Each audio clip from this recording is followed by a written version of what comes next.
ایک قبرستان کے باہر لکھا ہوا تھا کل ہم بھی تم جیسے تھے، بھاگتے دوڑتے کھاتے پیتے، پیدل سائیکل گاڑی، ٹائم نہیں ہے، بڑا مصروف آدمی ہوں، اور کل تم بھی ہم جیسے ہو جاؤ گے، کل تم بھی ہم جیسے ہو جاؤ گے۔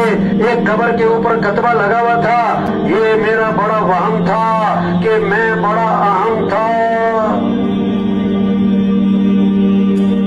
ہم خطرے میں کس کو سمجھ رہے ہیں؟ جس کو ڈاکٹروں نے جواب دیا ہوا ہے، حالانکہ پتہ کسی کا بھی نہیں۔ عمر بن عبدالعزیز رحمۃ اللہ علیہ کو زہر دیا گیا اور زہر اثر کر گیا، ابھی 43 سال کے قریب عمر ہے، آنکھیں بند کر کے لیٹے ہوئے ہیں، دائیں بائیں لوگ بڑے افسردہ بیٹھے ہوئے ہیں۔ طبیب آیا، اس نے دیکھا اور دیکھ کر کہنے لگا انہیں زہر دیا گیا اور زہر ان پر اثر کر چکا، اب ان کی زندگی کا کوئی اعتبار نہیں رہا۔ یہ بات سنی تو آنکھیں کھولی اور فرمانے لگے او بھائی، جس کو زہر نہیں دیا گیا اس کی زندگی کا بھی کوئی اعتبار نہیں ہے۔